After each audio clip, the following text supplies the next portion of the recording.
जनपद बरेली में चौपला स्थित रोटरी भवन में नंद गोपाल नंदी मंत्री नागरिक वर्णन राजनीतिक पेंशन अल्पसंख्यक कल्याण मुस्लिम वक्फ एवं हज से प्रेस वार्ता में भारतीय जनता पार्टी सरकार द्वारा कोई उपलब्धि को बताते हुए 8 जनवरी को कानपुर में होने जा रहे विशाल व्यापारी महासम्मेलन में माननीय मुख्यमंत्री योगी आदित्यनाथ व मुख्य अतिथि के रूप में पीयूष गोयल कैबिनेट मंत्री व्यापारी को संबोधित करेंगे।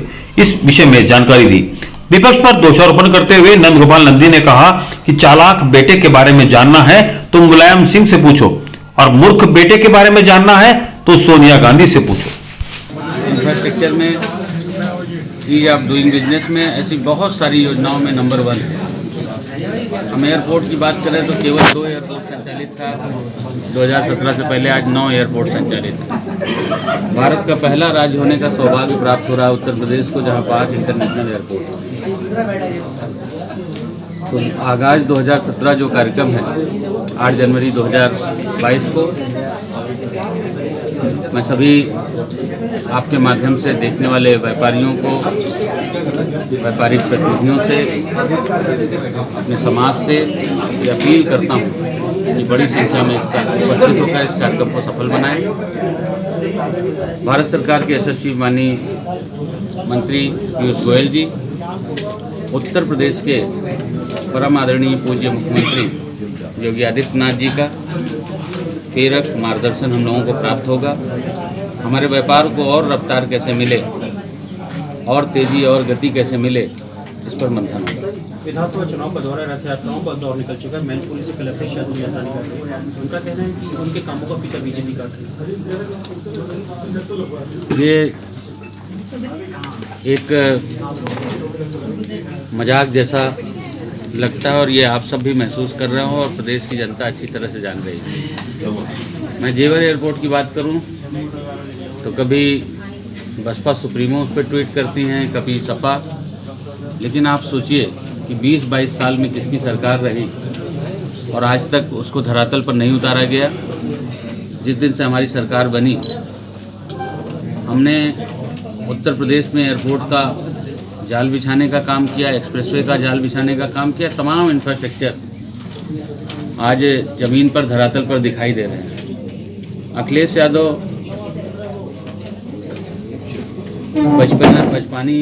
बचकानी हरकत करते हैं, बचकानी बातें करते हैं, ये जग जाहिर है। अगर मैं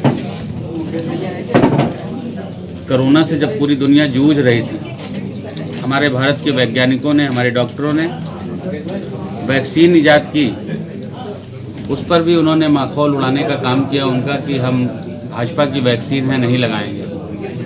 मुलायम सिंह जी को धन्यवाद देता हूं कि उन्होंने अपने बेटे द्वारा लगाए गए भ्रम को दूर करने का काम किया और जाकर के वैक्सीन लगाई और भारत के वैज्ञानिकों का, उनके डॉक्टरों का सम्मान किया।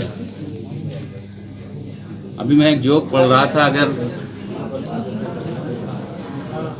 किसी से ये पूछा जाए कि बहुत चालाक बेटा हो इसका कष्ट, तो कोई मुलायम सिंह से जाके पूछे, और बहुत मूर्ख बेटा हो तो इसका फर्क जाकर के कोई सोनिया गांधी से पूछे।